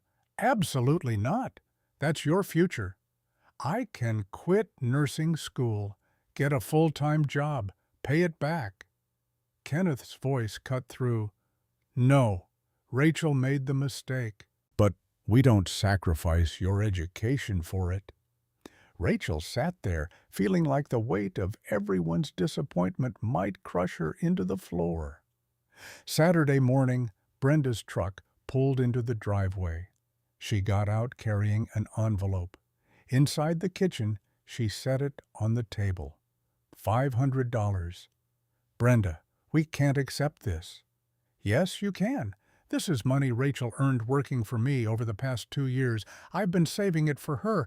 Consider it an advance on future wages. But that's your money. No, it's hers. She worked for it. Now she's paying for her education. Brenda looked at Rachel directly. But there's a condition. You take this money, you commit to learning properly. No more shortcuts, no more assumptions. You study, you practice, you listen to people with more experience. Understood? Yes, ma'am. And you pay me back, not in dollars, in becoming the best mechanic in this county. Rachel took the envelope with shaking hands. It felt heavier than paper should. They paid Gary that afternoon. He accepted the money without comment. But his eyes, when he looked at Rachel, carried something that wasn't quite forgiveness. I'll fix your tractor correctly. No payment. Gary studied her for a long moment, finally nodded. We'll see. Friday evening, Kenneth pulled Rachel aside in the barn, handed her a small wooden box. Inside was a set of precision measuring tools, micrometers, calipers, gauges, professional-grade equipment that must have cost him a month's worth of crop money. You're talented, Rachel. Your father would be proud, but talent without discipline is dangerous. These tools will help you learn precision. Use them well. Rachel couldn't speak, just nodded and held the box like it was made of something more precious than steel. Saturday morning, County Fair opened at 8. Rachel would be standing next to a 21-year-old tractor she'd rebuilt from her dead father's plans, competing against Kit Anderson's $15,000 machine. The whole town would be watching. But what Rachel didn't know yet was that winning wasn't about having the best tractor. It was about proving that sometimes the things we inherit are worth more than anything money can buy. The Oak Ridge County Fair smelled like corn dogs and diesel fuel manure and cotton candy, all mixing in the August heat until the air felt thick enough to chew. Rachel stood in the mechanic showcase area, hands shaking slightly despite her best efforts to appear calm. The John Deere Model B sat on display, with 12 other entries but eyes kept drifting to the two that mattered, hers and Kit Anderson's. Kit's tractor gleamed, factory-fresh paint, chrome that caught the sunlight and threw it back like a challenge. The newest model John Deere made probably rolled off the assembly line 3 months ago. Price tag somewhere north of $15,000.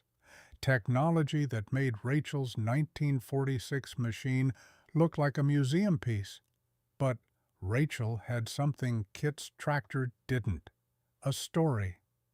Patricia had helped her frame Donald's original blueprints, mounting them on poster board beside before and after performance charts.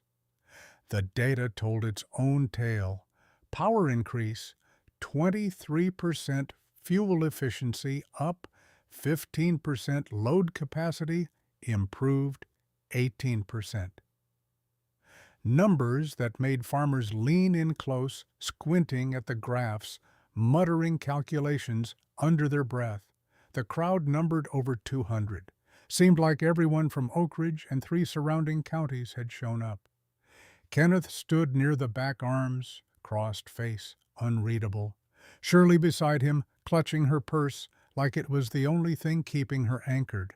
Nicole had brought Jonathan, her fiancé, a quiet man who worked at the grain elevator and didn't say much, but listened to everything. Brenda was there too, leaning against a fence post, watching with the intensity of someone who'd invested more than money in this outcome. Everett stood beside his mother, wearing the same expression of guarded hope. The judges were 3 men Rachel had never met. County Extension Agent name tag reading Walter Morrison, retired agricultural engineer Frank Delacroix, local dealership owner Tom Paulson. They moved through the entries with clipboards, making notes, asking questions, checking specifications against what the owners claimed. Kit presented first. His demonstration was smooth, professional. The tractor ran like silk. He explained the features with confidence that came from reading the manual thoroughly, from understanding what the machine could do even if he hadn't built it himself. But then Kit did something Rachel wasn't expecting. His voice shifted, became quieter, more genuine. This tractor is exceptional, factory engineered, top of the line, but I need to be honest with you.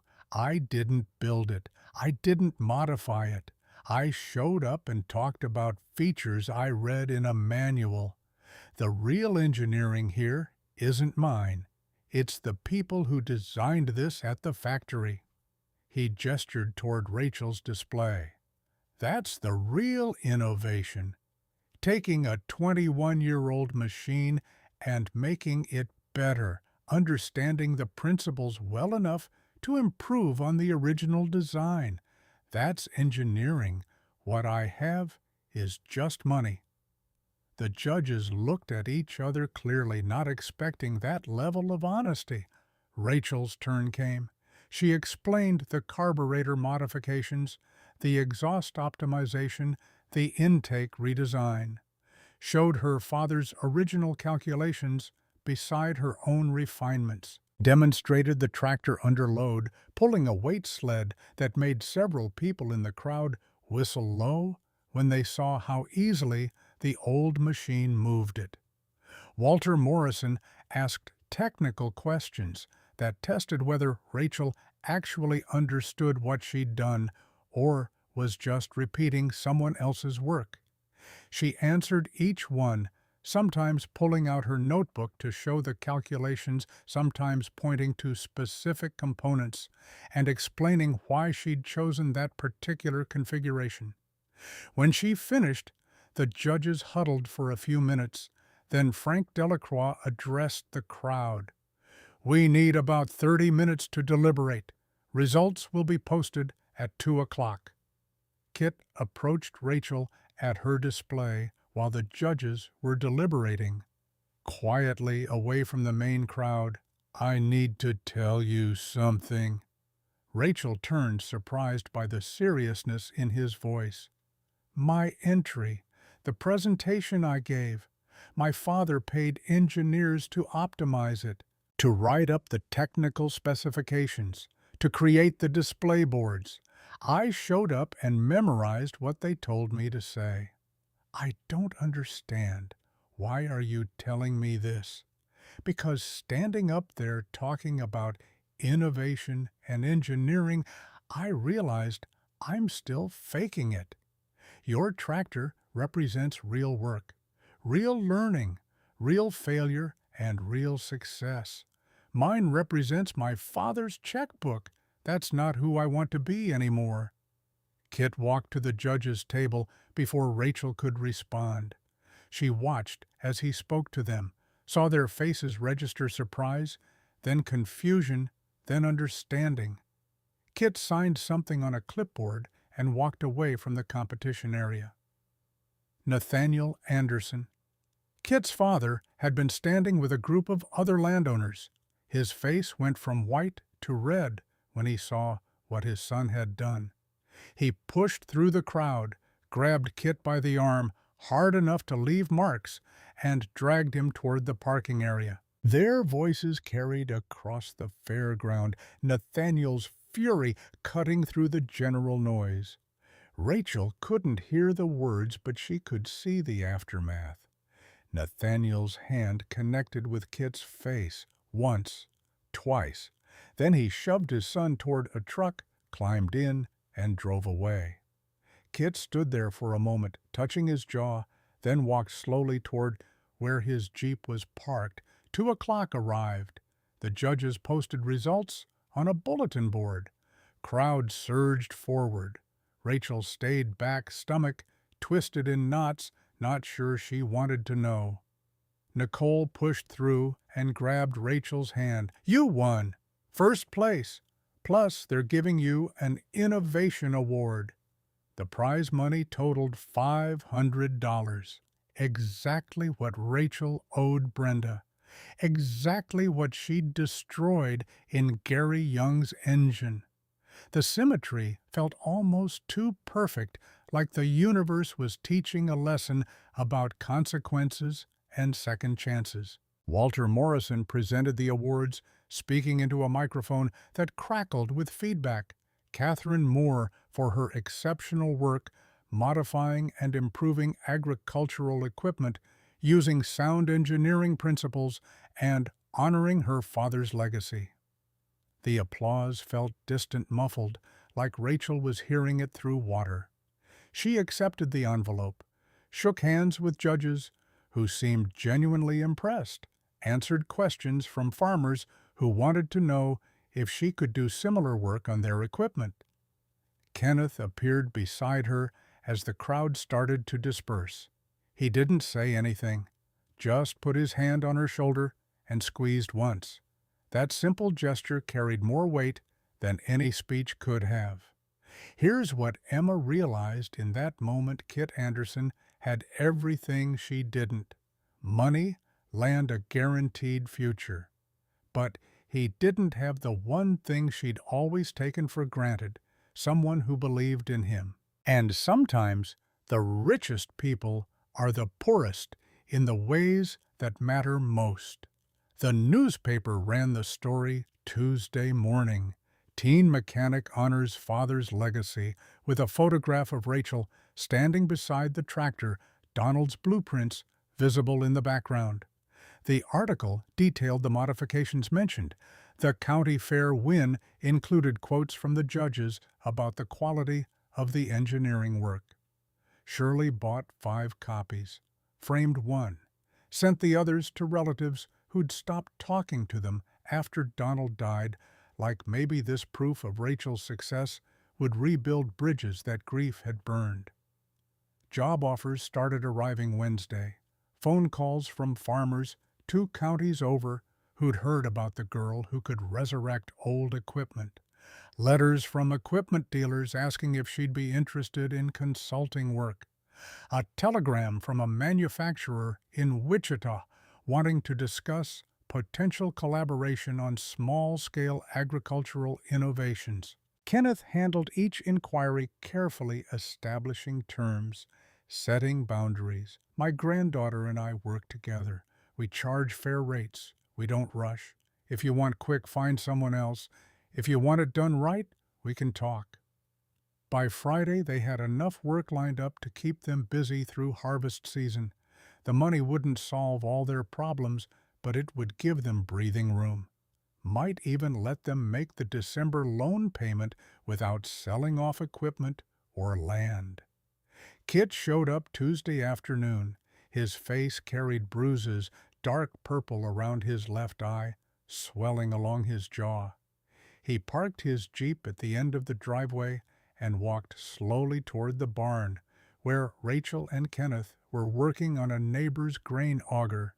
Kenneth saw him first, tensed, stepped between Kit and Rachel like he was expecting trouble. Kit stopped several feet away, hands visible, posture non-threatening. "Mr. Lee, I'm not here to cause problems. I just wanted to ask if Rachel would still be willing to teach me about engines, about doing this work properly." "Your father know you're here." "My father kicked me out.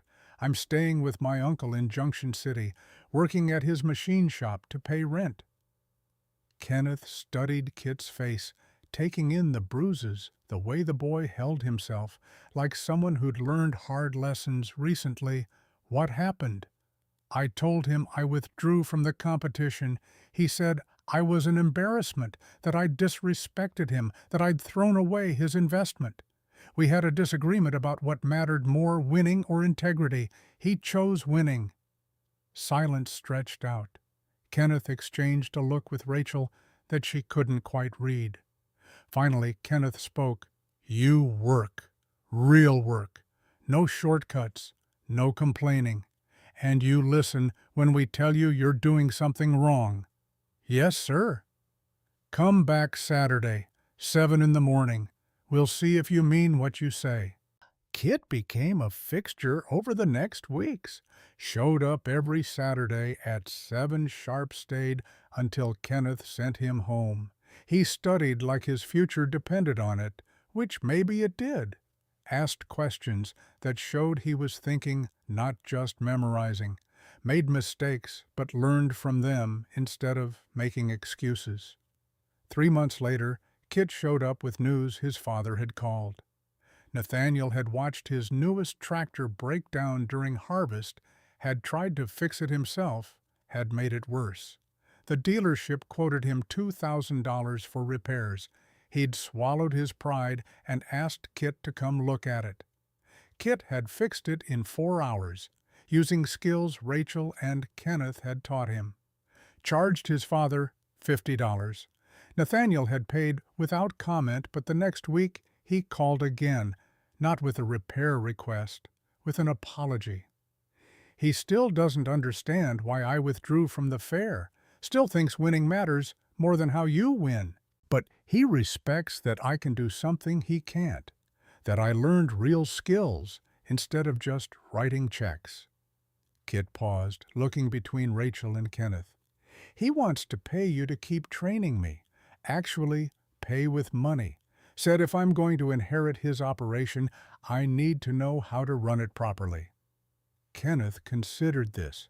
"We don't need his money, but you can keep coming long as you keep working like you have been." October brought a different kind of visitor. Mrs. Henderson, the high school counselor, showed up at the farm on a Wednesday afternoon. Rachel was in the barn, elbow deep in an engine rebuild, when Shirley called her to the house. Mrs. Henderson sat in the living room with a folder full of papers. "I saw the newspaper article about your work at the county fair. Very impressive. Have you given any thought to what comes after high school?" Rachel wiped her hands on a rag, suddenly aware of the oil stains on her clothes, the smell of diesel that probably clung to her. "Haven't really thought about it. Farm needs help. There are scholarship programs, specifically for young women interested in engineering. You have the grades. You certainly have the practical experience. You could go to college." The word felt foreign. College was for people with money, people with plans, people who fit into places Rachel had never imagined herself belonging. "I'll think about it." Mrs. Henderson left pamphlets, one from Kansas State, one from Iowa State, one from a school Rachel had never heard of, Massachusetts Institute of Technology. The MIT brochure sat on Rachel's dresser for a week. She'd pick it up, read a few pages, put it back down. The photographs showed buildings that looked like cathedrals. Students gathered around equipment she didn't recognize, laboratories filled with machinery that made her workshop look like a child's playroom. Patricia Harris noticed when Rachel returned the engineering textbooks she'd borrowed from Junction City Library. Noticed the way Rachel lingered near the college reference section without pulling any books down. "Thinking about next year," Rachel shrugged. "Mrs. Henderson gave me some information about engineering programs." Patricia pulled a folder from her desk drawer. "I took the liberty of doing something. Hope you don't mind." Inside was a partially completed MIT application. Letters of recommendation already written, one from Patricia, one from Brenda, a portfolio documenting Rachel's work photographs of the modified tractor copies of Donald's blueprints, performance data from the county fair. "I didn't submit it. That's your choice. But the hard part's done. You just need to finish it." Rachel stared at the papers, her throat tight. "Why would you do this?" Patricia's voice was quiet but firm. "Because 30 years ago I wanted to be an engineer, applied to MIT and 3 other schools, got rejected from all of them. Not because my grades weren't good enough, not because I didn't understand the material, but because in 1937 they weren't accepting women into engineering programs. Not really. Things are changing now. Slowly. But someone has to be first. I couldn't be. But you can." The application sat on Rachel's desk through November. She'd add a line here, fill out a section there, but couldn't quite bring herself to complete it. The idea felt too big, too far removed from the life she knew. December brought snow and Shirley's deadline.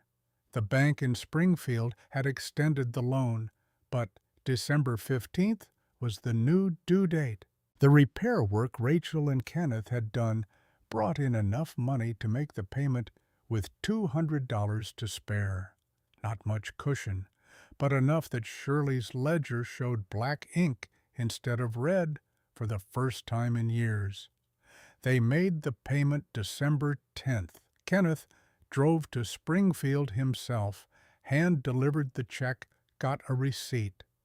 Came home and sat at the kitchen table looking like a man who'd been carrying a weight so long he'd forgotten what it felt like to stand up straight.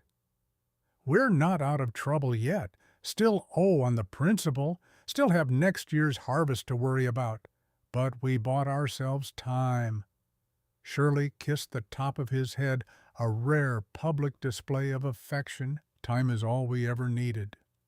Rachel filled out the MIT application that night, finished every section, wrote an essay about her father's blueprints, about learning from failure, about understanding that the bravest thing isn't succeeding on the first try, but being willing to try it all. Sealed it in an envelope, mailed it the next morning before she could change her mind. Nicole's wedding happened in February. Small ceremony at the Methodist Church reception in the parish hall. Nicole looked radiant in a simple white dress she'd bought second-hand and altered herself.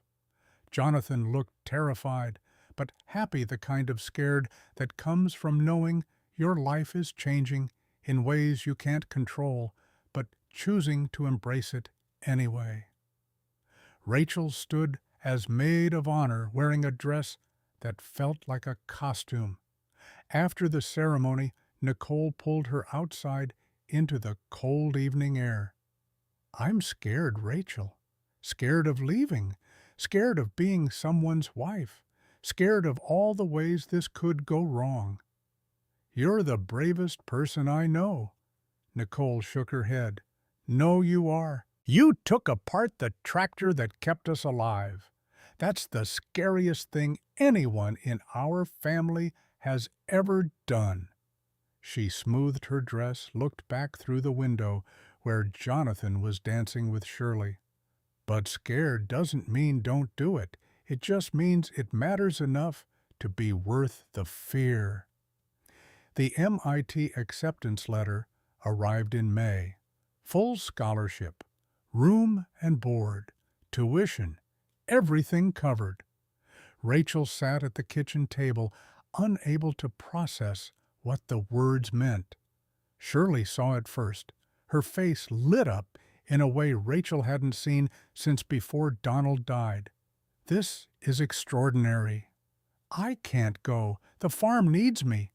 "The farm needs you to become everything you're capable of becoming, not to stay small because you're afraid of being large."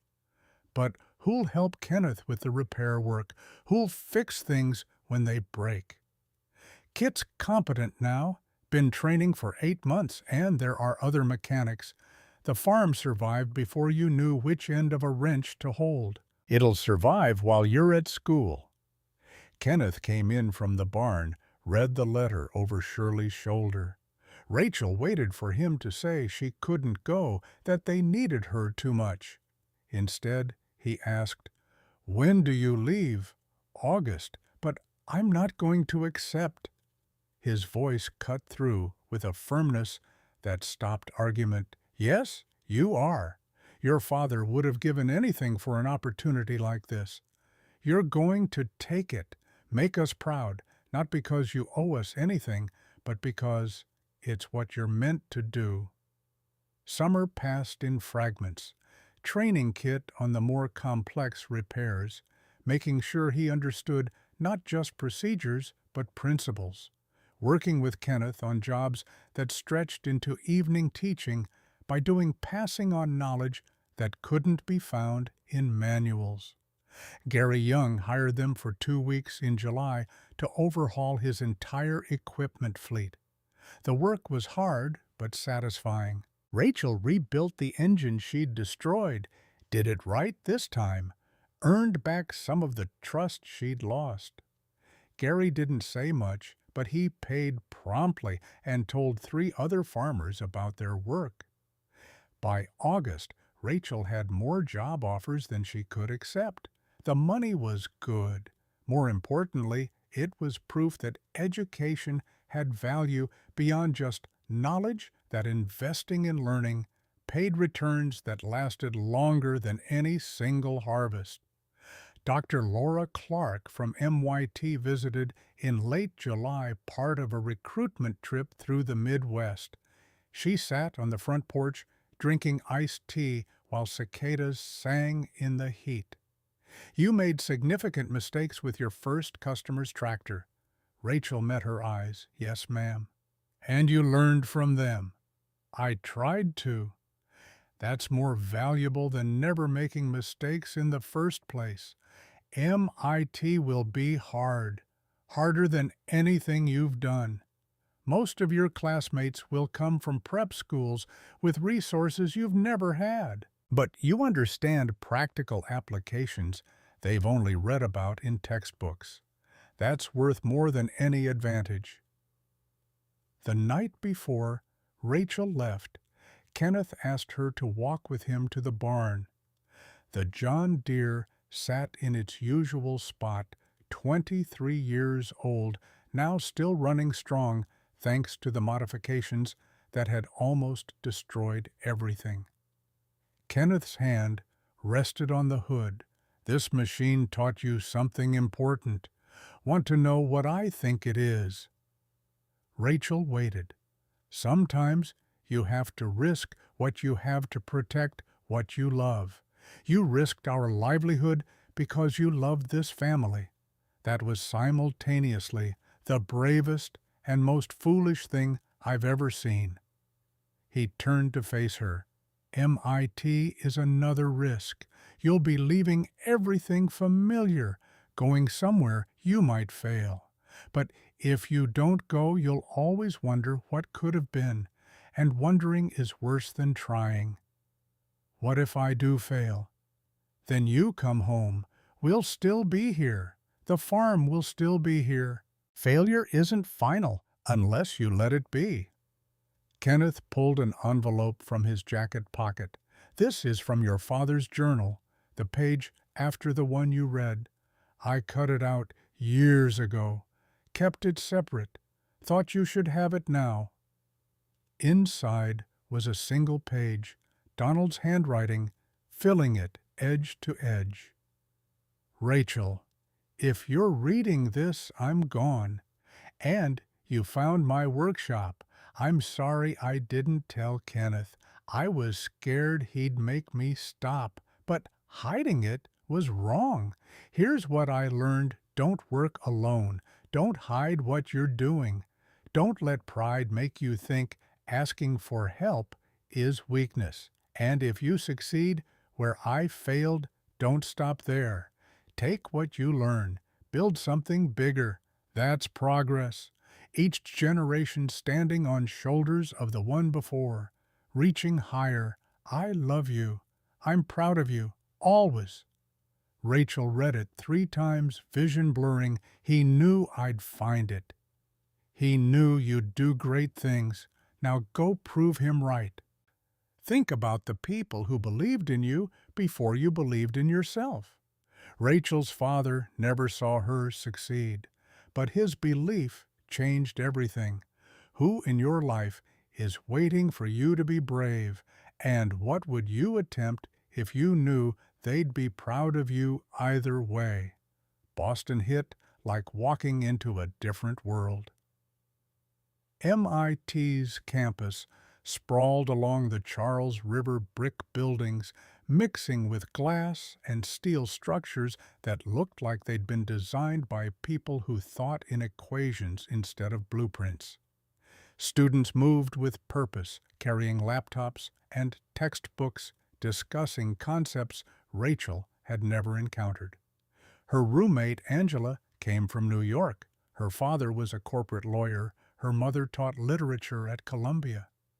Angela had spent summers in Europe, spoke passable French, couldn't understand why Rachel had never been to a museum. But Angela was kind, patient with Rachel's ignorance about things she took for granted, completely baffled when Rachel fixed their dorm room's broken radiator using a paperclip and determination. "How did you know how to do that?" "Same principle as carburetor linkage adjustment, just smaller scale." Classes started. Rachel discovered Dr. Clark had been right. She was behind in some ways. Most students had taken AP Calculus, Advanced Physics, Chemistry courses. Oak Ridge High didn't offer. But when Engineering 101 asked them to design a simple machine, other students struggled to translate theory into function. Rachel built a working lever-based lifting system in one afternoon because she'd built dozens of similar mechanisms. Calculus tried to kill her at first. The abstract mathematics felt disconnected from anything real, floating in conceptual space without anchor points. But Professor Jenkins suggested she create physical models of the concepts, build representations she could touch and manipulate. Rachel spent a weekend in the machine shop creating wooden and metal demonstrations of derivatives and integrals, making the invisible visible. It was absurd. It worked. The hardest part wasn't the academics. It was believing she deserved to be there. Every class she'd look around at students who seemed so confident, so prepared, so certain of their place. Meanwhile, Rachel was the farm girl who smelled like motor oil no matter how many showers she took, who'd never eaten sushi or seen a Broadway show or done any of the thousand small things her classmates referenced casually. October brought a breakdown. Rachel sat in Dr. Clark's office, unable to hold back the feeling that she was drowning, that everyone else had been given flotation devices while she was left to tread water alone. Dr. Clark listened without interrupting. Then she spoke, her voice carrying weight of experience. Imposter syndrome. Everyone feels it. Women feel it more. Women from backgrounds like yours feel it most of all. How do I make it stop? You don't. You just keep working despite it. Eventually, the evidence becomes too strong to ignore. Thanksgiving break. Rachel flew home. The farm looked smaller than she remembered, or maybe she'd gotten used to Boston's scale, but walking into the kitchen smelling Shirley's turkey, hearing Kenneth's quiet movements in the barn, everything important rushed back. Kenneth studied her over dinner. You look different, harder. Like I've been fighting something. Learning. It's intense.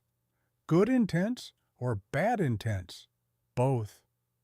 Friday they spent in the barn, working on the John Deere's annual maintenance. Rachel's hands remembered every movement, every bolt, every adjustment. This was home in a way Boston would never be. Kenneth's voice came quiet while they were checking valve clearances. You're going to make it. How do you know? Because you're Shirley's granddaughter. Lee women don't quit. Spring semester brought engineering design. Rachel's team was assigned to improve efficiency in agricultural equipment. Finally, something she actually understood. They designed a modified fuel injection system for small tractors. The math was elegant, the design theoretically sound. But when they built a prototype, nothing worked. Teammates wanted to scrap it and start over. Rachel insisted they could fix it, that the design was fundamentally right. They just needed to debug the implementation. 3 weeks of troubleshooting. Slowly, the prototype started working, then working well, then exceeding their projections. Professor Martinez entered it in a regional competition. 3rd place, plus scholarship money. The local newspaper ran a story, Kansas Farm Girl Brings Practical Knowledge to MIT Innovation. Shirley framed that one too. Summer 1971. Rachel came home and worked the farm full-time, but differently now. Every problem became an opportunity to apply what she was learning. She redesigned the irrigation system using fluid dynamics principles, modified grain storage, ventilation, based on thermodynamics. The farm became her laboratory theory meeting practice in ways that made both stronger. Gary Young hired her for 2 weeks to overhaul his equipment fleet. The work was hard but satisfying, seeing theory translate into results. And Gary told everyone about it. By August, Rachel had more job offers than she could accept. The money was good, but more importantly, it was proof. Evidence that education had value beyond just knowledge, that investing in learning paid returns that lasted longer than any single harvest. Kit stopped by in late summer. He was managing his father's equipment maintenance now, had prevented 2 major breakdowns during harvest, using skills Rachel and Kenneth had taught him. Everything you taught me saved us this year. Our main tractor broke down mid-harvest. I fixed it. Without you, we would have lost everything. He paused. My father actually said thank you. First time I've heard that in maybe ever. Rachel smiled. You did the work. I just showed you where to start. No, you showed me it was okay not to know everything. That asking for help isn't weakness. That's bigger than just fixing tractors. The last day before returning to MYT, Rachel stood in the barn alone, the John Deere in its usual spot, 25 years old now, still running strong. Her hand rested on the hood. Thank you. Not sure if she was talking to the machine, her father's memory, Kenneth, for teaching her, or herself for having courage to try. Maybe all of them. Kenneth appeared in the doorway, watching Rachel with an expression she couldn't quite read. Know what I learned from all this? Rachel turned. The tractor was never the point. The point was you learning who you are when everything's on the line. Learning that failure isn't the end, just information. Learning that the bravest thing is asking for help. Learning that trust once broken and rebuilt becomes stronger than if it had never been tested. His hand found her shoulder. You've already done the hard part. Everything from here is details. Go to MIT. Learn everything you can.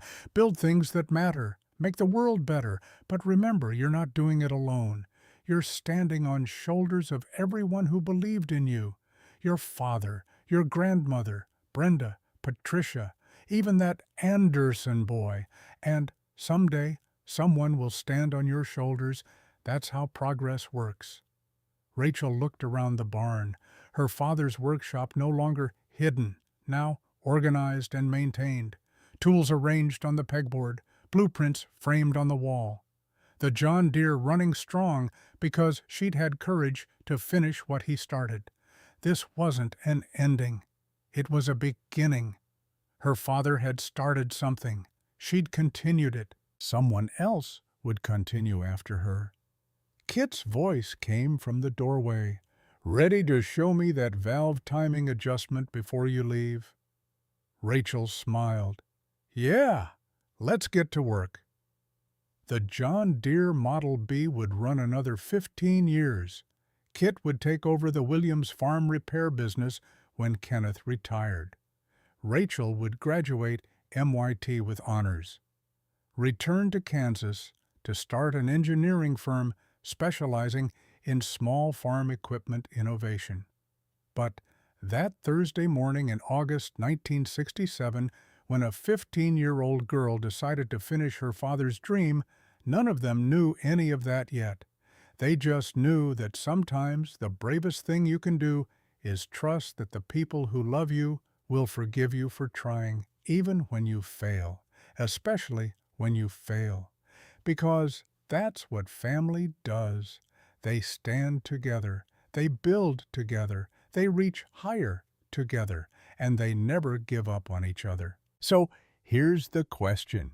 What's your tractor? What's the thing you're afraid to try because you might fail? Rachel learned that failure isn't the opposite of success. It's part of success. The only real failure is never trying. Have you ever taken a risk that changed your life? Or are you still waiting for permission to be brave? Drop a comment. Your story might be exactly what someone else needs to hear today. Because sometimes all it takes is one person saying, I tried, I failed, I learned, I grew, and suddenly someone else finds the courage to start.